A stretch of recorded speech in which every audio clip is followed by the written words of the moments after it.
Welcome to my channel. Selamat datang kembali di channel saya. Terima kasih udah mampir. Terima kasih juga udah subscribe, udah like, udah komen, and udah share. Bagi yang baru mampir, jangan lupa untuk subscribe channel ini dan klik tanda lonceng untuk menyaksikan video-video menarik lainnya di channel ini. Sekali lagi terima kasih, selamat menikmati dan semoga terhibur.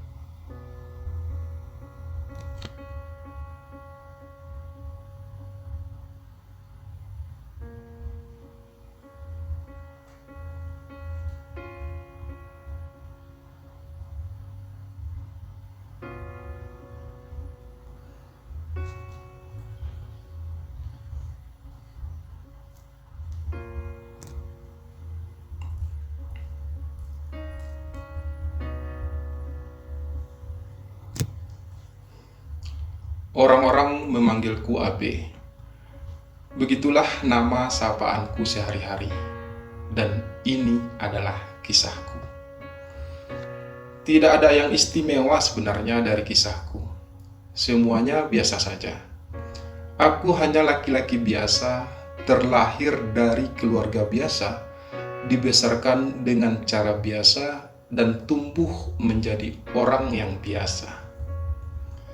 Dan sebagai manusia biasa, dalam hidup aku melakukan banyak kesalahan.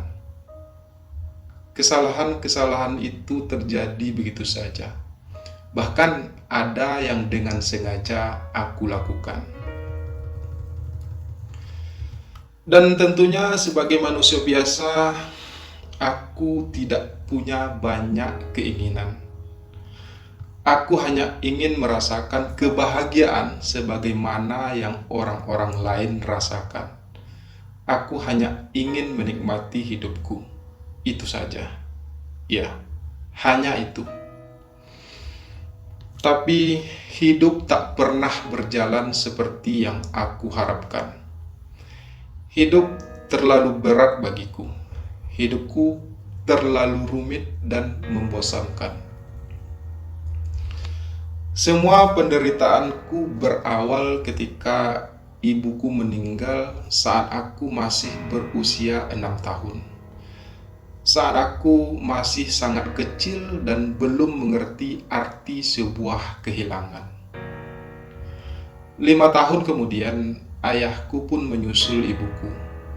Jadilah aku seorang yatim piatu pada usiaku masih 11 tahun. Aku dirawat dan dibesarkan oleh kakak-kakakku. Pada usia itu, tentu saja aku masih belum merasa kehilangan. Aku masih merasa baik-baik saja. Hidup kujalani sebagaimana layaknya seorang anak-anak. Waktu pun terus berputar dan aku pun mulai tumbuh menjadi seorang laki-laki dewasa. Aku tumbuh menjadi dewasa jauh lebih cepat daripada orang-orang pada umumnya. Bagaimana tidak? Setelah lulus SMP, aku tidak bisa lagi melanjutkan sekolahku karena kakak-kakakku tidak mampu lagi membiayai sekolahku. Aku putus sekolah dan mulai melakukan pekerjaan yang hanya dilakukan oleh orang dewasa pada umumnya. Semua itu aku lakukan hanya untuk bisa bertahan hidup. Karena aku tidak bisa berharap banyak kepada kakak-kakakku. Biar bagaimanapun, mereka juga punya keluarga dan anak-anak yang harus mereka biayai. Dan aku harus berjuang sendiri untuk hidupku. Sejak saat itu, aku pun mulai bergaul dan berteman dengan orang-orang yang sudah dewasa. Dan aku pun terjerumus dalam lembah hitam penuh dosa. Aku mulai mengenal dunia kelam. Aku sudah mulai mabuk-mabukan, memakai narkoba dan berbagai jenis barang haram lainnya. Aku tak pedulikan lagi masa depanku, keluargaku, dan bahkan aku tak peduli lagi dengan hidupku. Yang ingin aku lakukan hanyalah menikmati hidup dengan caraku. Meski aku tahu itu salah, tapi aku marah pada kehidupan. Aku marah pada takdir. Aku marah kepada kedua orang tuaku yang pergi begitu cepat saat aku masih sangat membutuhkan mereka. Saat aku masih begitu rapuh dan ingin mereka selalu ada di dekatku. Bahkan aku marah kepada Tuhan. Mengapa Ia dengan begitu tega mengambil kedua orang tuaku di saat aku belum jadi apa-apa, di saat aku masih begitu lemah. Aku kehilangan pegangan hidupku. Aku kehilangan arah dan bahkan aku kehilangan harapan. Hingga aku tumbuh menjadi laki-laki liar. Aku tumbuh menjadi orang yang hampir tidak punya perasaan. Aku akan begitu mudah memukuli siapa saja yang mencoba menggangguku. Tiada hari yang aku lewati tanpa melakukan perbuatan dosa. Mabuk-mabukan sudah menjadi hobiku. Berzina sudah menjadi kebiasaanku setiap hari. Orang-orang menjadi takut padaku, karena bahkan aku pernah membunuh orang yang tidak bersalah. Aku keluar masuk penjara beberapa kali, tapi itu tidak membuat aku jerah. Aku hanya menuntut keadilan pada dunia, kepada Tuhan. Dia yang menciptakan dunia ini, dan Dia harus bertanggung jawab atas ketidakbahagiaanku selama ini. Aku benar-benar marah pada kehidupan, bahkan sangat marah. Sejak kecil, aku sudah terbiasa kerja keras, banting tulang, peras keringat. Namun selalu saja nasib tak pernah memihak padaku. Cita-citaku, keinginanku tenggelam karena aku memang tidak pernah beruntung sebagai seorang AB di dunia ini. Tapi sebagai laki-laki dan tentu saja untuk bertahan hidup, aku harus kuat menghadapi kegagalan demi kegagalan yang aku alami. Namun sekarang aku bahkan sudah tidak yakin pada diriku sendiri kalau aku masih mampu meraih sedikit saja dari semua impianku. Aku tidak mengharapkan untuk hidup bergelimang harta, tidak sama sekali. Aku hanya ingin merasakan kasih sayang yang sejak kecil bahkan belum pernah aku rasakan. Tapi siapa yang mau peduli padaku? Di mata orang-orang, aku hanyalah sampah.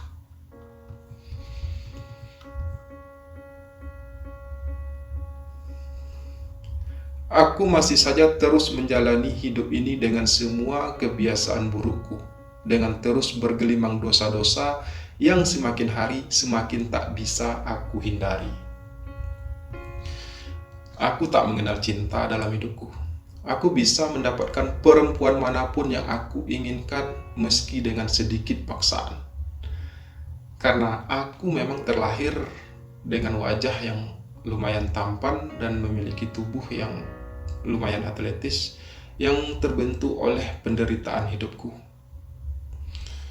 Aku tak mengenal cinta dan bahkan aku membencinya. Aku pernah jatuh cinta dan mencoba menjalin hubungan yang serius, tapi aku tak pernah mendapat restu dari kedua orang tua kekasihku. Seperti yang aku katakan, di mata orang-orang aku hanyalah sampah, tidak punya masa depan yang jelas dan tidak memiliki kehidupan yang mapan.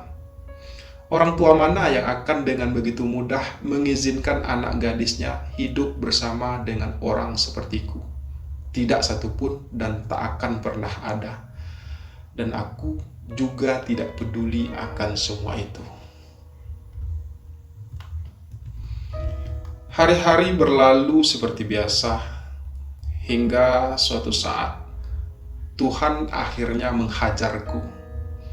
Aku mengalami sebuah kecelakaan yang sangat parah.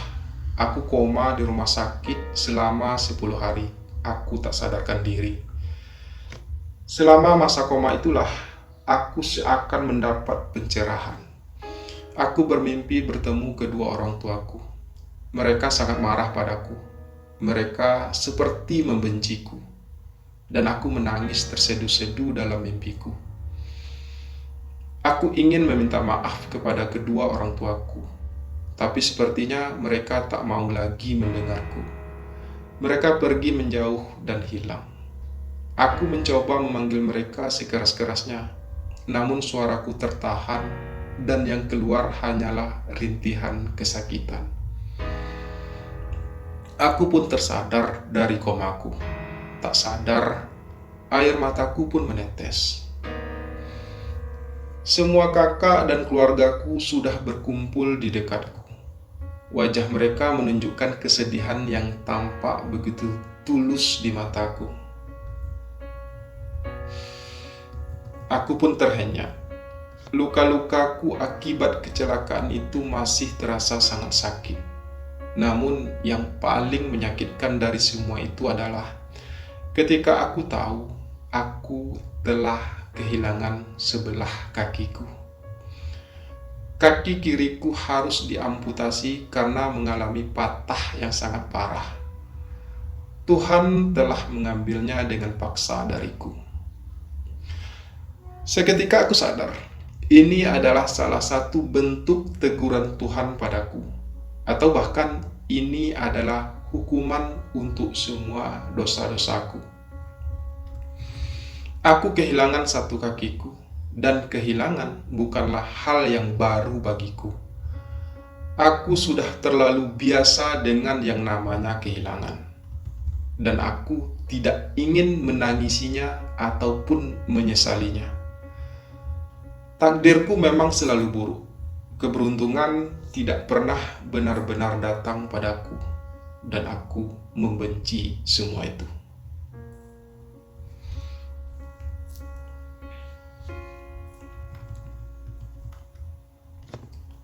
Waktu terus berlalu, dan aku membiarkan takdir menjalankan tugasnya. Berbulan-bulan aku hidup dan berjalan dengan memakai satu tongkat. Untunglah kakakku masih mau merawatku. Hampir setiap malam aku selalu dihantui oleh mimpiku. Mimpi bertemu ayah dan ibuku. Mereka selalu datang dalam mimpiku dengan keadaan marah dan kecewa. Aku menghabiskan hari-hariku merenungi semua itu. Aku pun mulai membaca beberapa buku tentang menjadi seorang muslim yang baik. Ya, dari kecelakaan yang aku alami dan dari mimpi-mimpiku, aku mulai sadar kalau apa yang aku lakukan selama ini adalah sebuah kesalahan. Dan Tuhan sudah menegurku berkali-kali. Namun selama ini hatiku begitu tertutup oleh kekecewaanku terhadap hidup.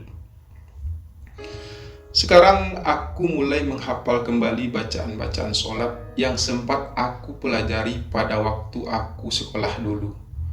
Mulai membaca Al-Quran kembali.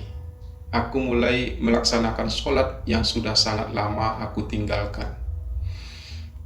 Aku mulai mendekatkan diri kepada Tuhan yang selama ini aku benci. Tengah malam aku pun bersujud, memohon ampunan kepada Tuhan, berharap semoga Tuhan masih mau memberikan aku kesempatan untuk memulai kembali hidupku. Memulai hidupku yang baru, meninggalkan semua kezoliman yang pernah aku lakukan. Aku menangis terseduh-seduh mengingat semua dosa-dosaku. Sadar betapa tak berharganya aku di mata Tuhan. Betapa rendahnya aku dan betapa hinanya apa yang aku lakukan selama ini. Betapa kecewanya kedua orang tuaku atas semua perbuatanku selama ini. Aku hanya seorang pendosa yang berusaha mendapatkan rahmat Tuhan kembali. Hidupku bagai di penjara sunyi. Siang berlumur dosa, malam pun berteman sepi. Tiada tempat mengadu. Namun, kenyataan tak jua aku temui. Dosa-dosaku sudah terlalu banyak. Aku hidup dalam lumpur dosa selama ini. Mungkinkah masih ada kesempatanku untuk memperbaiki semuanya? Ataukah tak ada tempat lagi untuk orang sepertiku ini? Semua tanyaku tak terjawab. Aku dirundung pilu setiap hari, dan Tuhan masih belum juga menjawab doa-doaku. Tak mudah memang melepaskan diri dari semua kebiasaan buruk yang hampir sudah mendarah daging. Tapi aku harus berjuang. Aku harus bisa. Tak peduli sebesar apapun resiko yang harus aku hadapi nantinya.